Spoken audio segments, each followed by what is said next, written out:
जिसमें हम लोग आज पढ़ेंगे एरर ऑफ प्रिंसिपल। पहले तो एरर ऑफ प्रिंसिपल का मतलब क्या है कि कोई प्रिंसिपल की मिस्टेक हो गई है। प्रिंसिपल का मतलब क्या है कि आप कोई जो रूल्स हैं जो या यहाँ पर जो आपकी गाइडलाइंस हैं आप उनको फॉलो नहीं कर पाते हो। और खास तौर पर यहाँ पर गलतियां कैसी होती हैं कि रिवेन्यू एक्सपेंडिचर को कैपिटल ट्रीट कर लिया जाता है या कैपिटल एक्सपेंडिचर को रेवेन्यू ट्रीट कर लिया जाता है। मेन इस तरह की गलतियां जो होती हैं जिसमें आप दूसरे ट्रीटमेंट कर देते हो, रिवेन्यू की जगह कैपिटल, कैपिटल की जगह रेवेन्यू, यही ब्रॉडली एरर ऑफ प्रिंसिपल है। इसलिए इसको एरर ऑफ प्रिंसिपल इसलिए कहा जा रहा है कि भाई आप अगर इस तरह की गलती कर रहे हो तो इसका मतलब क्या है कि आपको जो बेसिक रूल्स हैं, जो प्रिंसिपल्स हैं, वही क्लियर नहीं है आपको। तो इसलिए इस तरह की गलतियां जो प्रिंसिपल गलत लगाए जाने की वजह से हो जाती हैं उसको एरर ऑफ प्रिंसिपल कहते हैं।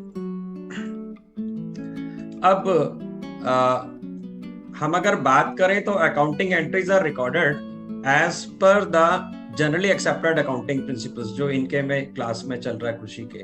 तो उसमें गैप जिसको बोलते हैं, gap means generally accepted accounting principles, उसको फॉलो करके आपने एंट्रीज करनी होती हैं। फिर रिवेन्यू है कि कैपिटल एक्सपेंडिचर, ये ध्यान देना होता है। अगर आप रिवेन्यू और कैपिटल का ध्यान नहीं दे पा रहे हो और गैप यानी कि जनरली एक्सेप्टेड अकाउंटिंग प्रिंसिपल्स को फॉलो नहीं कर पा रहे हो तो उसका मतलब वो एरर ऑफ प्रिंसिपल है।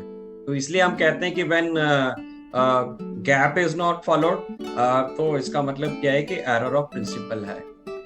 If any of these principles are violated और ignored, any of the principles का मतलब गैप की बात कर रहा हूं मैं, वायलेटेड होते हैं या इग्नोर्ड होते हैं, रिजल्ट्स क्या होते हैं इसके कि हम लोग को एरर ऑफ प्रिंसिपल नजर आती है। वो सामने क्या होती है? Error of principle. तो हम इसको अगर डिफाइन करना चाहें तो ऐसे भी कह सकते हैं, when generally accepted accounting principles are violated or ignored, the errors resulting from such violations are known as error of principle.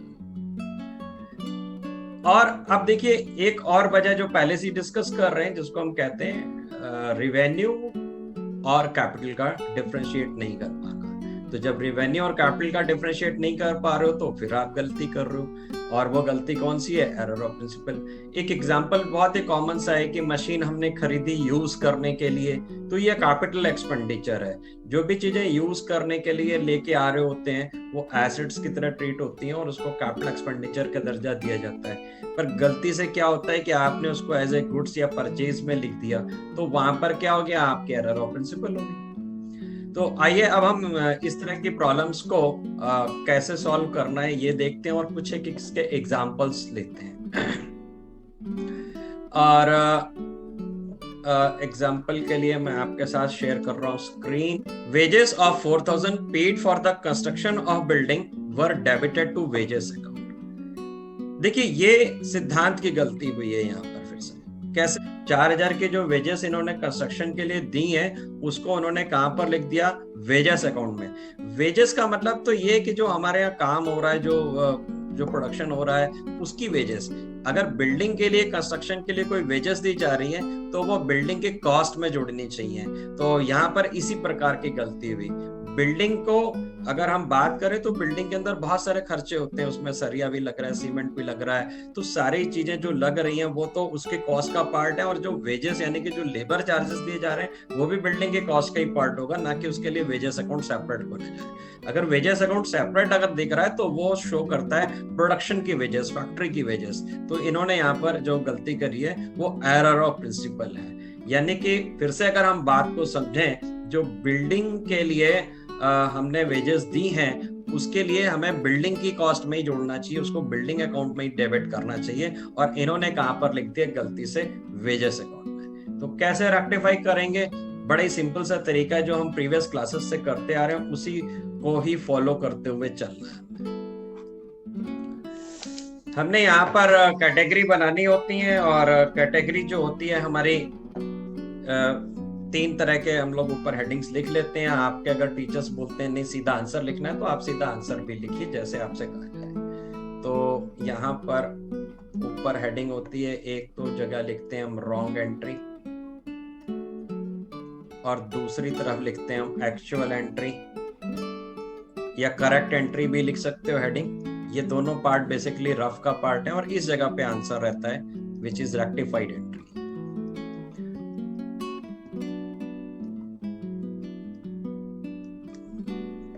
First part को हम यहाँ पे कर रहे हैं।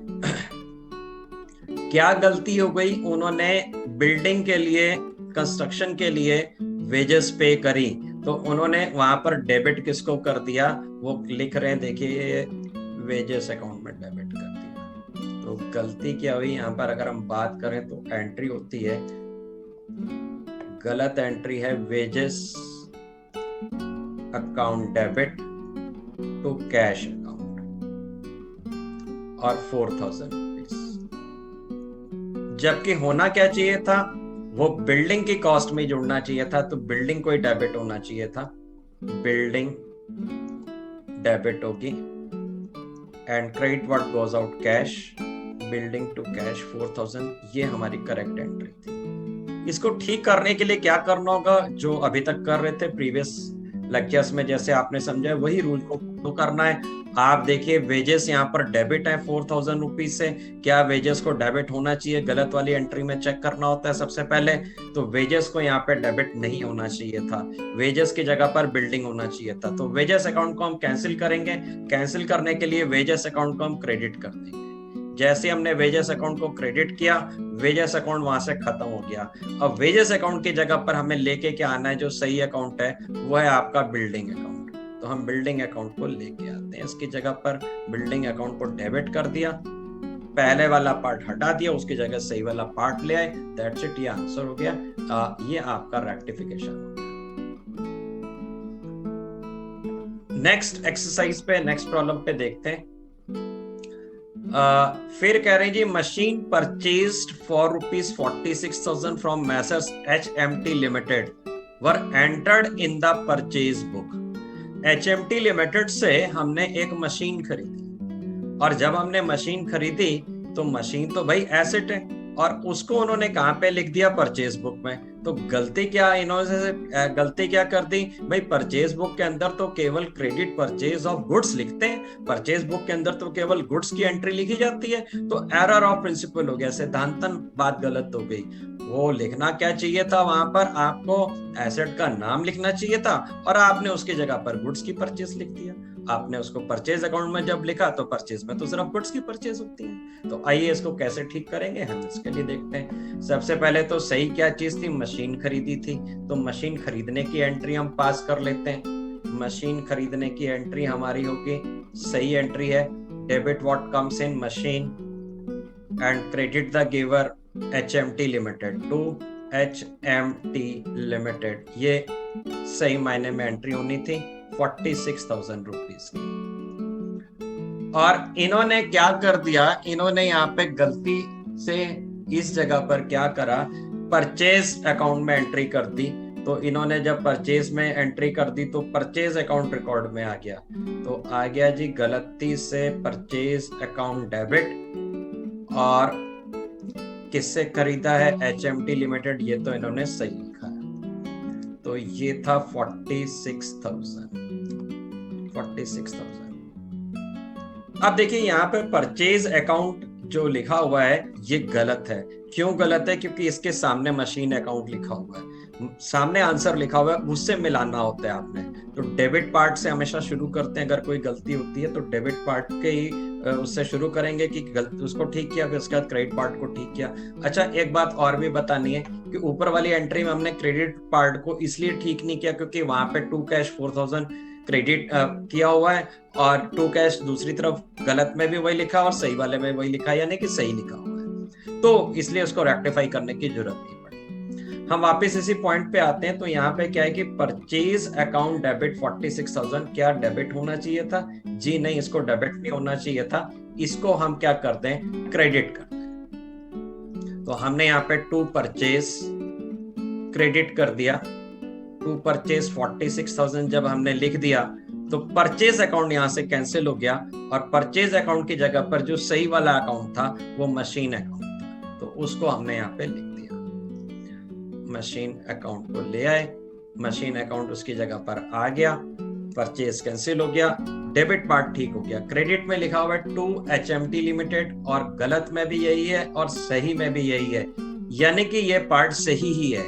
टू HMT लिमिटेड क्रेडिट लिखना चाहिए था और लिखा भी गलती से टू HMT लिमिटेड ही गया, तो इसको रेक्टिफाई करने की जरूरत नहीं और आपका आंसर इतना ही है। अब देखिए यहाँ पर आप आज जो पढ़ रहे हो आप एरर ऑफ प्रिंसिपल पढ़ रहे हो, यहाँ पर देखिए सारी सिद्धांत की गलतियां हैं। गुड्स के परचेज लिख दिया गया जबकि वो एसेट की परचेज है। ऊपर उन्होंने क्या करा, रिवेन्यू एक्सपेंडिचर मान लिया जबकि वो कैपिटल एक्सपेंडिचर है। बिल्डिंग अगर खरीद रहे हो, यूज करने के लिए बना रहे हो, खरीद रहे हो, तो वो आपके कैपिटल एक्सपेंडिचर है। और वेजेस जो है वो आपका रिवेन्यू नेचर का आइटम होता है, उसको रिवेन्यू फील कर लिया गया। तो एरर ऑफ प्रिंसिपल में गलतियां यही होंगी, रिवेन्यू की जगह कैपिटल और कैपिटल की जगह रिवेन्यू, या उन्होंने जो गैप है जनरली एक्सेप्टेड अकाउंटिंग प्रिंसिपल्स उसको फॉलो नहीं किया। आइए हम अगले वाले पार्ट में। फिर देखिए कह रहे हैं कि ₹5,000 for the purchase of bricks for the construction of cycle shed were debited to purchase account। फिर यहाँ पर वैसे ही गलती हुई, इन्होंने क्या करा कि साइकिल शेड बना रहे थे। साइकिल शेड के लिए क्या है, अलग से कोई अकाउंट नहीं होगा। Cycle shed is basically building. अब ऐसा न है, बिल्डिंग के अंदर बहुत सारे पार्ट होते हैं, उसके अंदर किचन भी है, स्टोर्स भी हैं, तो ऐसा नहीं होगा कि एक बाथरूम अकाउंट, एक स्टोर अकाउंट, एक किचन अकाउंट, रूम अकाउंट, ऐसे अकाउंट्स नहीं बनेंगे। यहाँ पर क्या होगा, साइकिल शेड है या रूम है या बिल्डिंग है, बिल्डिंग कई सारे अपार्टमेंट, सबको बिल्डिंग कहा जाएगा। तो बेसिकली साइकिल शेड बनाई जा रही थी, यानी कि बिल्डिंग का ही पार्ट था, बिल्डिंग बनाई जा रही थी। और उन्होंने क्या करा, उसके लिए ब्रिक्स खरीदे, और जब ब्रिक्स खरीदे तो उसको जाकर डेबिट कहाँ कर दिया, परचेज अकाउंट में। भाई परचेज वर्ड यूज करते हैं हम गुड्स के लिए, गुड्स तो नहीं है, बिल्डिंग का पार्ट कंस्ट्रक्शन कराया जा रहा है, उसके लिए ईंटा खरीदा जा रहा है। तो फिर यहाँ पर फिर एरर ऑफ प्रिंसिपल हो गया, तो इसको ठीक करते हैं। थर्ड, सही मायने में अगर हम ईंटा खरीद रहे हैं, बिल्डिंग के लिए खरीद रहे हैं, साइकिल शेड के लिए खरीद रहे हैं, तो सही एंट्री होनी चाहिए बिल्डिंग अकाउंट डेबिट, और पैसे दे रहे हैं तो आप लिखेंगे टू कैश अकाउंट। इन्होंने क्या गलती कर दी, इसकी जगह परचेज लिख दिया। भाई परचेज वर्ड तो गुड्स के लिए लिखते हैं, तो ये एरर ऑफ प्रिंसिपल हो गया। और इन्होंने जब परचेज किया तो लिख दिया to purchase account debit to cash account. अब अमाउंट कितना है इसका, 5,000 रुपीज का। 5,000 रुपीज का अमाउंट है। अमाउंट मैंने यहाँ पे दोनों जगह 5,000 लिख दिया। अब मिलाना शुरू किया इसको। डेबिट में गलत पार्ट वाली एंट्री से शुरू करना है। यहाँ पे परचेज अकाउंट लिखा है डेबिट में, क्या परचेज अकाउंट डेबिट 5,000 होना चाहिए? जी नहीं, बिल्कुल नहीं होना चाहिए, ये गलत अकाउंट है, इसको कैंसिल किया जाए। कैंसिल करने का सिर्फ इतना सा तरीका है, उसको साइड पलट दो, आप लिख दोगे टू परचेज, और आपने जब लिखा टू परचेज 5,000, तो भाई यहां से आपका परचेज अकाउंट जो है वो बंद हो गया। इसकी जगह पर आना क्या चाहिए, जो सही अकाउंट आना चाहिए वो बिल्डिंग आना चाहिए, तो बिल्डिंग को ले आओ। बिल्डिंग अकाउंट को ले आए और बिल्डिंग अकाउंट को हम क्या कर देंगे, डेबिट कर देंगे। तो बिल्डिंग अकाउंट डेबिट हो जाएगा 5,000 रुपीज से, और इस तरीके से ये पार्ट भी रेक्टिफाई हो गया आपका। आगे वाले देखते हैं प्रॉब्लम में क्या चेंज है, क्या है डिफरेंस। फिर इसके बाद कह रहे हैं 18,000 paid for white washing the building were debited to building account. अब देखिए यहां पर जो व्हाइट वॉश करी जा रही है, ये रिपेयर्स एंड मेंटेनेंस का खर्चा है, ये रेवेन्यू एक्सपेंडिचर है, रेवेन्यू एक्सपेंडिचर है, और इसको उन्होंने क्या कर दिया कि बिल्डिंग की कॉस्ट में जोड़ दिया, बिल्डिंग अकाउंट में बढ़ा दिया। ऐसा तो नहीं है कि अगर हम बिल्डिंग एक बनाएं और उसके ऊपर व्हाइट वॉश कराएं, पुरानी बिल्डिंग में व्हाइट वॉश कराएं तो उसकी वैल्यू बढ़ जाएगी, उसकी कैपिटल नेचर का एक्सपेंडिचर हो रहा है वहां पर, ऐसा तो नहीं। अगर ऐसे ही बात है तो एक छोटा सा एग्जांपल और मैं आपको रिकॉल करवाता हूँ समझने के लिए, कि एक साइकिल है, साइकिल का जो है पंचर हो जाती है, तो साइकिल का जब पंचर हो जाता है, जो पैसा खर्च किया गया उससे साइकिल की कॉस्ट थोड़ी ना बढ़ जाएगी, वो तो मेंटेनेंस का खर्चा है। अगर ऐसे ही हो जाएगा तो भाई हम डेली साइकिल को 2 बार पंचर करके उसकी कॉस्ट जो है, अगर 5,000 की साइकिल है तो 50,000 की साइकिल बना देंगे, ऐसा थोड़ी ना है। पंचर होने से तो साइकिल की कॉस्ट और कम हो रही है। तो रिपेयर एंड मेंटेनेंस जो है वो रेवेन्यू एक्सपेंडिचर है, वो उसकी कॉस्ट में नहीं जोड़े जा सकते। तो इसी तरह से रिपेयरिंग कराना, मेंटेनेंस कराना, व्हाइट वॉश कराना, इससे बिल्डिंग की कीमत नहीं बढ़ जा रही, बिल्डिंग की कीमत नहीं कि उसकी वैल्यू उतनी बढ़ जाएगी, वो तो मेंटेनेंस करने के लिए खर्चा हो रहा है। तो मेंटेनेंस खर्चे जो होते हैं वो रिवेन्यू नेचर के होते हैं, और अगर हम बिल्डिंग अकाउंट में डेबिट कर देंगे तो बिल्डिंग की वैल्यू बढ़ जाएगी और वो कैपिटल एक्सपेंडिचर हो जाएगा। तो रिवेन्यू और कैपिटल का जो जब आप समझ नहीं रखते हो तो फिर वो एरर ऑफ प्रिंसिपल हो जाती है। तो हुआ क्या यहाँ पे, ये रिवेन्यू एक्सपेंडिचर है और इसको ट्रीट कर लिया गया कैपिटल एक्सपेंडिचर। चलिए इसको रेक्टिफाई करते हैं। व्हाइट वॉशिंग का जो खर्चा है ये इन्होंने क्या कर दिया, डेबिट कर दिया बिल्डिंग अकाउंट में। यानी कि गलती क्या करती कि बिल्डिंग को डेबिट कर दिया और बिल्डिंग को बढ़ा दिया। व्हाइट वॉश करने से बिल्डिंग की कीमत थोड़ी ना बढ़ जाएगी पुराने बिल्डिंग की। तो हम चल रहे हैं, हमने जो गलत एंट्री है वो है हमारी जी, बिल्डिंग को डेबिट कर दिया है, बिल्डिंग डेबिट हो गई है, और इसके ऊपर अगर पैसे दिए गए credit what goes out cash, ये इन्होंने एंट्री पास करी है, और इसका जो अमाउंट लिख दिया गया है वो है 18,000। सही मायने में जो खर्चा होना चाहिए, आप चाहे तो व्हाइट वॉशिंग लिख सकते हो या आप रिपेयर्स एंड मेंटेनेंस लिख सकते हो, कुछ भी लिख सकते हो, क्योंकि रिपेयर्स एंड मेंटेनेंस अकाउंट एक कंपनियां मेंटेन करती हैं, उसके अंदर जो मेंटेनेंस के हैं सारे एक तरह के खर्चे लिख दिए जाते हैं। आप चाहें तो व्हाइट वॉशिंग अकाउंट भी लिख सकते हैं अगर एक सेपरेट अकाउंट बनना चाहें, पर वो रिपेयर एंड मेंटेनेंस का ही पार्ट माना जाएगा। तो रिपेयर एंड मेंटेनेंस ब्रैकेट में व्हाइट वॉश लिख दिया हमने, and credit what goes out cash, ये रिपेयर का खर्चा था, मेंटेनेंस का खर्चा था, हमने इसको डेबिट किया। ये सही एंट्री है। उन्होंने बिल्डिंग की कॉस्ट में, अब बिल्डिंग में व्हाइट वॉश करा करा के, ऐसा नहीं कि मतलब 10 लाख की बिल्डिंग है उसमें व्हाइट वॉश कराते रहे 20-20 हजार रुपए की, तो वो 11 लाख 15 लाख की बिल्डिंग बन जाएगी। तो व्हाइट वॉश से उसकी कीमत थोड़ी ना बढ़ जाती है, वो तो मेंटेन करने के लिए खर्चा। अब साइकिल की, जैसे मैंने एग्जांपल दिया कि साइकिल में पंचर हो रहा है, आप हर बार पंचर का खर्चा पे कर रहे हो, तो उससे साइकिल की कॉस्ट थोड़ी ना बढ़ जा रही है, तो मेंटेनेंस की कॉस्ट है। तो यहाँ पर क्या करना है, हमने बिल्डिंग अकाउंट गलत डेबिट किया हुआ है, बिल्डिंग अकाउंट को हम कैंसिल करेंगे। कैसे कैंसिल करते हैं, आप उल्टा साइड में लिख दीजिए, बिल्डिंग अकाउंट क्रेडिट कर दी, बिल्डिंग अकाउंट 18,000 जब हमने क्रेडिट कर दी तो बिल्डिंग अकाउंट कैंसिल हो गया, और इसकी जगह पर कौन सा अकाउंट आना चाहिए था, रिपेयर एंड मेंटेनेंस। और अगर आप चाहें तो व्हाइट वॉश भी लिख लें या ब्रैकेट में लिख दें व्हाइट वॉश डेबिट, कितना 18,000, ये हमने डेबिट कर दिया। तो भाई इस तरीके से आपको ये बात मेरे को लगता है समझ में आ गई होगी। हम आगे चलते हैं। ऊपर वाले में क्या हो रहा था कि गुड्स की जगह पर एसेट्स का लिख दे रहे थे या एसेट्स की जगह गुड्स लिख दे रहे थे। अब क्या है, कैपिटल की जगह रिवेन्यू या रिवेन्यू की जगह कैपिटल, इस तरह के एग्जांपल्स आ रहे हैं।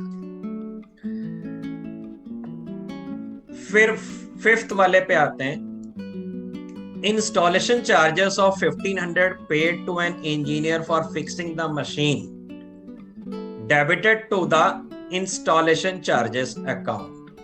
क्या गलती हो गई यहाँ पर कि इन्होंने एक इंस्टॉलेशन चार्जेस का अकाउंट बनाया और उसमें उसको डेबिट कर दिया, और ये किस लिए था, मशीन को फिक्स किया जा रहा था। देखिए मशीन के लिए अभी आपने एक चैप्टर और भी पढ़ना है, डेप्रिसिएशन वाले चैप्टर में भी इसका यूज है। देखिए अगर आप कोई मशीन लेके आ रहे हैं, उसको लाने का जो खर्चा है, और अगर आप फॉरेन से इंपोर्ट कर रहे हैं तो इंपोर्ट का जो खर्चा है, फिर उसको फिक्स करना यानी कि इंस्टॉल करना, स्थापित करना, उसको वर्किंग कंडीशन तक लाना, जितना भी आप खर्चा उसके ऊपर करोगे वो सारा मशीन की ही कॉस्ट होगी।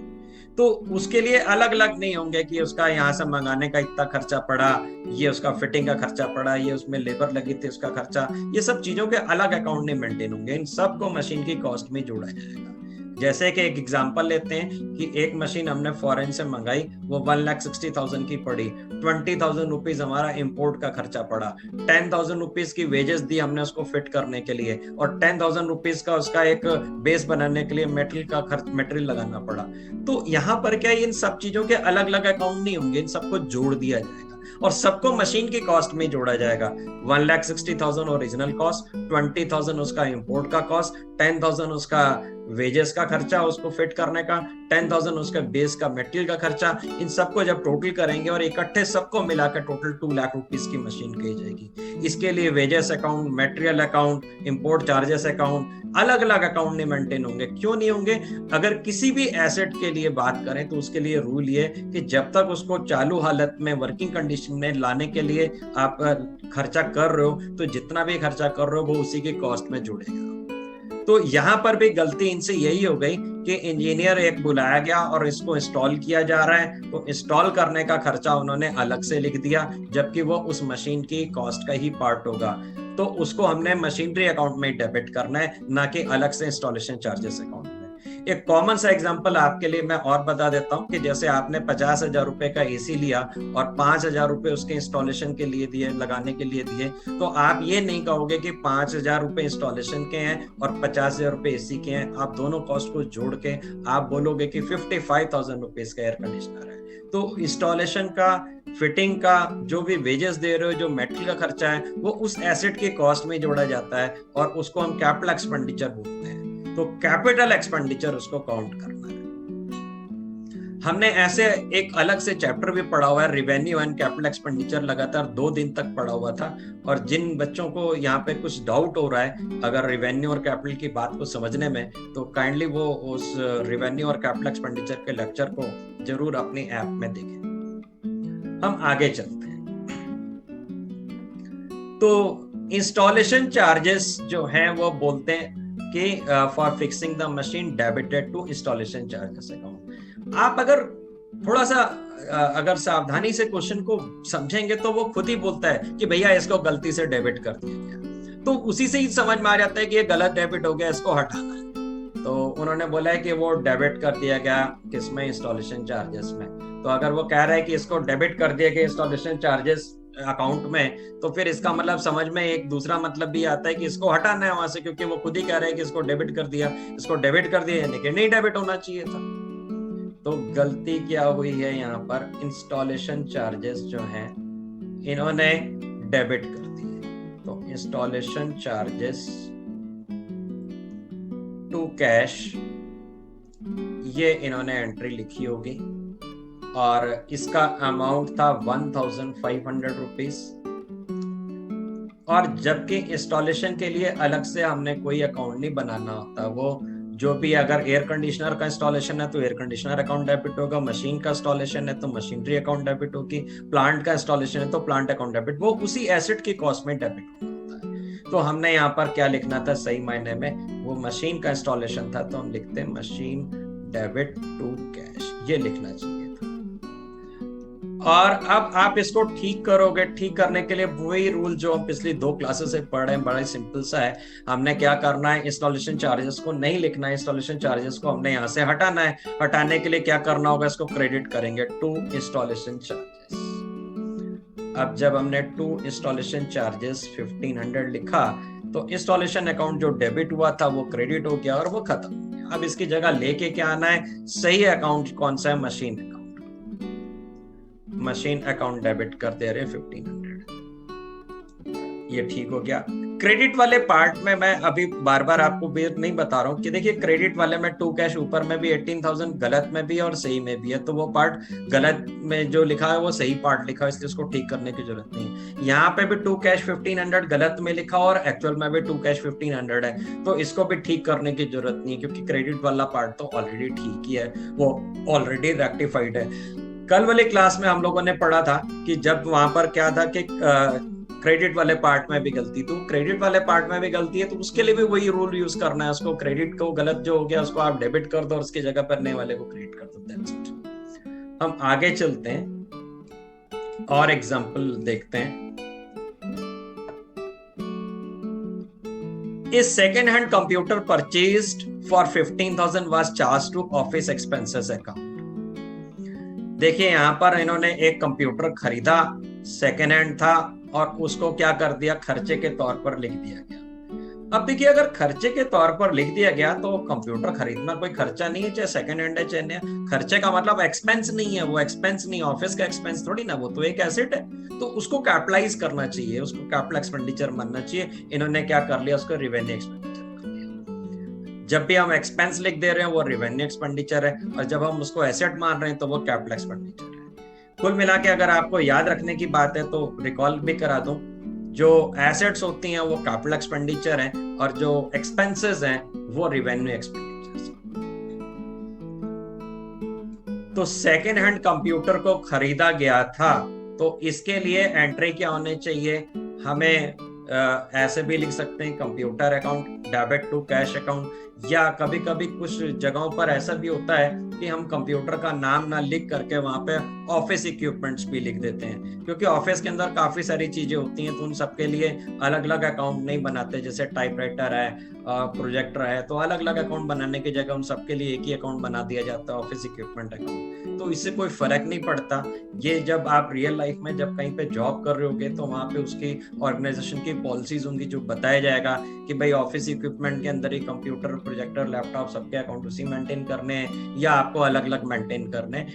ये डिपेंड करता है प्रैक्टिकली कैसा उनके यहाँ पॉलिसी है। तो अभी आप चाहें तो कंप्यूटर अकाउंट डेबिट कर दें सही एंट्री में, या इसकी जगह पर ऑफिस इक्विपमेंट अकाउंट डेबिट लिख दें, दोनों ही एक ही बात होगी, कोई फर्क नहीं पड़ता उससे। तो सही एंट्री हम लोग लिख लें। पहले क्या है, सही एंट्री है हमारी, हम मान लेते हैं कंप्यूटर अकाउंट ही मेंटेन करना है तो हम लिख दे रहे हैं कंप्यूटर अकाउंट डेबिट। अगर आपके टीचर ये कहते हैं कि नहीं आप ऑफिस के जितने भी इक्विपमेंट्स होते हैं उनके लिए ऑफिस इक्विपमेंट अकाउंट बनाए, तो तब आप ऑफिस इक्विपमेंट अकाउंट डेबिट लिख सकते थे इस जगह पर। मैं ऊपर ग्रीन से लिख देता हूं ताकि आपको याद रहे कि आप यहाँ पर जरूरी नहीं कि कंप्यूटर लिखें, आप यहाँ पे ऑफिस इक्विपमेंट्स अकाउंट भी लिख सकते हैं, एक ही बात होगी। कितने रुपए का ये हमने खरीदा है कंप्यूटर, हमने कंप्यूटर खरीदा है 15,000 का, तो 15,000 रुपीज डेबिट होने थे और पैसे जा रहे होंगे तो credit what goes out cash, cash जा रहा होगा हमारे पास है 15,000। इनकी गलती क्या है कि इन्होंने इसको बतौर एक्सपेंस दिखा दिया, और वो कोई एक्सपेंस थोड़ी ना, कंप्यूटर खरीदना कोई एक्सपेंस थोड़ी ना। तो इन्होंने लिख क्या दिया, office expense account debit to cash account. अब आपने को ठीक करना है, और कैसे ठीक करेंगे, सबसे पहले तो ऑफिस एक्सपेंस अकाउंट कैंसिल करना है। तो हमने यहाँ पे लिख दिया ये टू ऑफिस एक्सपेंस अकाउंट 15,000। जब हमने इसको क्रेडिट किया तो ऑफिस एक्सपेंस अकाउंट क्लोज हो गया, खत्म हो गया। इसकी जगह पर क्या लेके आना था, इसकी जगह पे सही मायने में हमें लिखना चाहिए था कंप्यूटर, तो कंप्यूटर को ले आए। हम कंप्यूटर नहीं लिखना चाहते हैं तो हम यहाँ पे इस जगह पर लिख सकते हैं office equipment, office equipment debit, दोनों में से जो मर्जी आप यूज कर लेंगे। तो ये 15,000 लिख दिया, ये करेक्शन हो गया। क्रेडिट में टू कैश सेम है, कोई गलती नहीं है, इसलिए क्रेडिट वाले पार्ट को ठीक करने की जरूरत नहीं है। आगे चलते हैं हम, इसके बाद हम नेक्स्ट एग्जांपल पे चलते हैं, और ऑलमोस्ट जितने भी तरह के पॉसिबल एग्जांपल्स हो सकते हैं ये सारे यहाँ पे कवर्ड हैं। देखते हैं नेक्स्ट वाले में क्या है, 7th वाले में ₹2,500 spent on the reconditioning of above computer were charged to the repair account। एक बात आपको याद करानी है, रेवेन्यू और कैपिटल नेचर की क्लास में ये बहुत बार रिपीट भी हुई थी, फिर से आपको बता दूं कि देखिए अगर कोई सेकेंड हैंड आइटम आप खरीद रहे हो, कोई पुरानी चीज खरीद रहे हो, तो उसको वर्किंग कंडीशन में लाने के लिए आपको कुछ ना कुछ रिपेयर्स करानी होती है। रिपेयर कराने से किसी भी एसेट की कीमत बढ़ती नहीं है, पर अगर कोई सेकेंड हैंड एसेट है और उस पे फर्स्ट टाइम रिपेयर कराई जा रही है तो वो उसकी कॉस्ट का ही पार्ट माना जाएगा, जो पहली बार रिपेयर होगी सेकेंड हैंड आइटम पे, जिससे कि वो वर्किंग कंडीशन में आ सके, तो वो उसकी कीमत का ही हिस्सा होगा। जैसे कि यहाँ पे कंप्यूटर पुराना लिया उन्होंने और उसको ठीक करने के लिए रिपेयरिंग कराई या रिकंडीशनिंग कराई या ओवरऑलिंग कराई, उस पर 2,500 रुपीज खर्च किए, तो ये 2,500 के जो रिपेयरिंग रिकंडीशनिंग का जो खर्चा है ये रिपेयर की कॉस्ट में नहीं जाएगा, ये उसकी एसेट की कॉस्ट में ही जाएगा। हालांकि रिपेयर्स जो होती हैं, रिपेयर्स जो है हमारी, वो रेवेन्यू एक्सपेंडिचर है और रिपेयर्स के लिए अलग अकाउंट होना चाहिए और रिपेयर अकाउंट में ही लिखना चाहिए। पर एक्सेप्शंस पढ़ रहे हो, क्या रूल्स समझ रहे हो। यही गलतियां नॉर्मली जो सबसे होती हैं, जिसके वजह से एरर ऑफ प्रिंसिपल होता है। मैं फिर से एक बार बात बता दूं कि देखिए क्या होता है कि रिपेयर्स या रिकंडीशनिंग या उसमें क्या कहते हैं मेंटेनेंस का, ये सारे खर्चे जो हैं ये अलग से लिखे जाते हैं और रेवेन्यू एक्सपेंडिचर बने जाते हैं। पर अगर कोई सेकेंड हैंड आइटम है और उसको ठीक कर रहे हो, कोई सेकेंड हैंड एसेट ले रहे हो, उसको ठीक करा रहे हो, रिपेयर करा रहे हो, मेंटेनेंस करा रहे हो, ताकि वो चालू हालत में आ सके, वर्किंग सही ढंग से कर सके, तो पहली बार की जो रिपेयर है वो उस एसेट की कॉस्ट में जोड़ी जाएंगी, ना कि अलग से कोई रिपेयर अकाउंट बनाया जाए। मैं आपको फिर से बता दूं कि इसके लिए आपको रेवेन्यू और कैपिटल एक्सपेंडिचर की क्लास का लेक्चर भी रिवाइज करना चाहिए।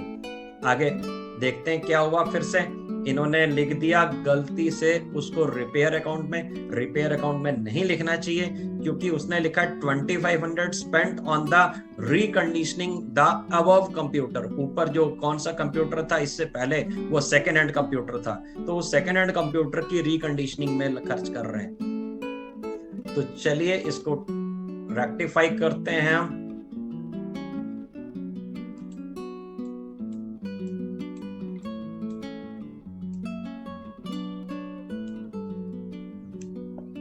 सेवेंथ पार्ट, इनकी गलती क्या है कि इन्होंने इसको रिपेयर्स में लिख दिया। ये गलत एंट्री है, मैं ऊपर रॉन्ग और राइट ऐसे लिख दे रहा हूं। तो रिपेयर्स अकाउंट डेबिट लिख दिया, repair account debit to cash account लिख दिया इन्होंने, और अमाउंट लिख दिया है भाई 2500। सही मायने में इसको किस अकाउंट में जाना चाहिए था? उस एसेट के अकाउंट में, क्योंकि सेकेंड हैंड आइटम को रिपेयरिंग कराई जा रही है। बार बार आगे जो रिपेयरिंग होगी वो तो रिपेयरिंग अकाउंट में रहेगी, पहली बार चालू हालत में लाने के लिए जो खर्चा है। तो हम यहाँ पर क्या लिखेंगे? इसको किस में जोड़ना चाहिए? कंप्यूटर अकाउंट में जोड़ना चाहिए। तो कंप्यूटर, अगर हम बात समझें कि पहले हमने लिया है 15,000 रुपीज का कंप्यूटर, 2500 उसके ऊपर रिपेयरिंग कराई ताकि वो चालू हो सके, क्योंकि वो सेकंड हैंड था। तो हमने इसलिए क्या करना है, तो भाई हमने देखा यहाँ पर कि सही एंट्री क्या होनी चाहिए थी, कंप्यूटर अकाउंट को डेबिट होना चाहिए था और कैश को क्रेडिट होना चाहिए था। कितने रुपए से? 2500 रुपीज से।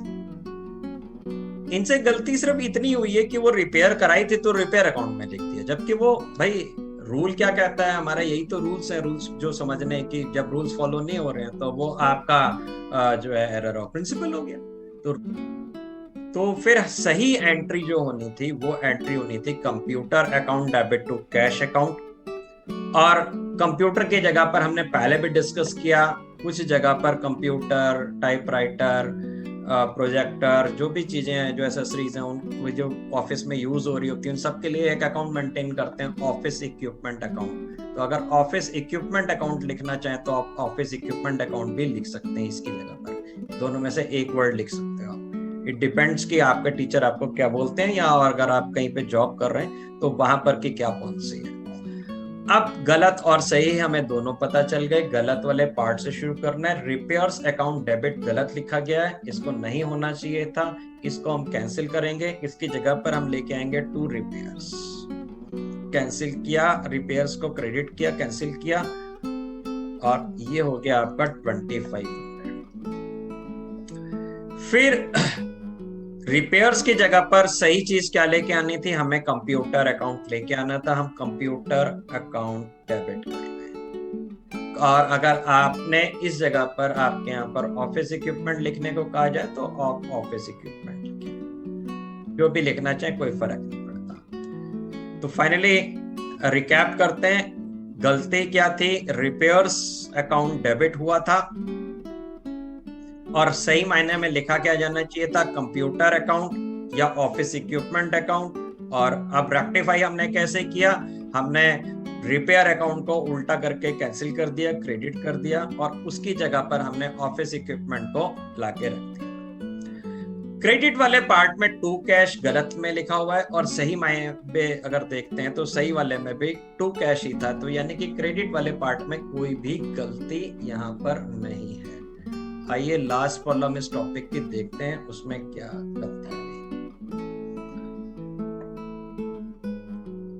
8,000 for the repair to the existing furniture were debited to the furniture account. देखिए क्या गलती हुई कि रिपेयरिंग कराई फर्नीचर की, पुराना पहले से जो था फर्नीचर, रखा हुआ फर्नीचर था, उसकी रिपेयरिंग कराई, और रिपेयरिंग कराई तो रिपेयरिंग टू कैश एंट्री होनी चाहिए, उन्होंने क्या लिख दिया, डेबिटेड टू फर्नीचर अकाउंट, उससे फर्नीचर लिख दिया। तो भाई बात समझने की है कि अगर फर्नीचर रखा हुआ है, टूट गया फूट गया, उसको रिपेयर कराया जा रहा है, तो उससे फर्नीचर की वैल्यू थोड़ी ना बढ़ जाएगी, उससे फर्नीचर की कैसे वैल्यू बढ़ जाएगी, फर्नीचर तो उतने का उतना ही रहेगा। अब आगे चलते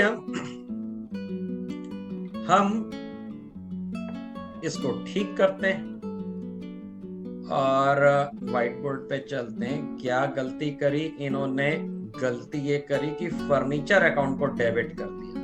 भाई रिपेयरिंग कराने से फर्नीचर थोड़ी ना बढ़ जाएगा, तो फर्नीचर डेबिट किया है और पैसे दिए होंगे तो credit what goes out cash account. सही मायने में ये रिपेयर्स है, रिपेयरिंग से उसकी वैल्यू थोड़ी ना बढ़ जानी है। जैसे हमने अभी पहले भी एक एग्जांपल लिया कि साइकिल है, उसमें पंचर लगवा रहे हैं, तो पंचर लगाने से उसकी वैल्यू थोड़ी ना बढ़ जा रही है। 5,000 की साइकिल है, 50 रुपए पंचर के लगे तो 5,050 की साइकिल होगी क्या?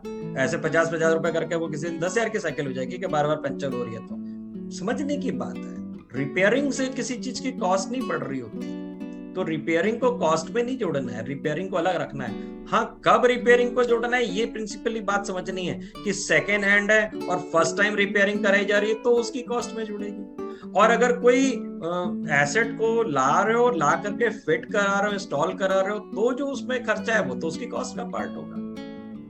तो हम यहाँ पर सही एंट्री क्या थी, रिपेयर्स ही होनी चाहिए।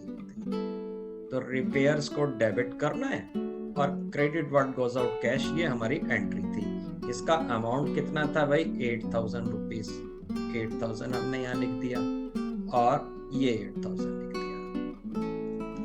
अब देखिए गलत वाले पार्ट से शुरू करना है। फर्नीचर अकाउंट डेबिट, ये गलत लिखा हुआ है, इसको हटाना है। हटाने के लिए क्या करेंगे, तो डेबिट था, इसको आप क्रेडिट कर दोगे। जब आपने टू फर्नीचर क्रेडिट कर दिया 8,000 से, तो फर्नीचर अकाउंट हो गया क्लोज, डेबिट हुआ और क्रेडिट हुआ, क्लोज हो गया। अब यहाँ पर देखिए फर्नीचर की जगह आना क्या चाहिए था, रिपेयर्स, तो हम रिपेयर्स ले आए, तो रिपेयर्स जो हो जाएंगी वो डेबिट हो जाएंगी। कितने रुपए से, 8,000 से। क्रेडिट में टू कैश 8,000 गलत लिखा हुआ है और सही में क्या होना चाहिए था, टू कैश 8,000, तो फिर वो गलत रहा ही नहीं, वो तो टू कैश 8,000 ही होना चाहिए था, इसका मतलब सही पार्ट है। तो इस तरीके से लगभग सारे तरह के जो है हमने एरर ऑफ प्रिंसिपल कवर कर लिए। तो एरर ऑफ प्रिंसिपल का टॉपिक जो है वो आपका खत्म।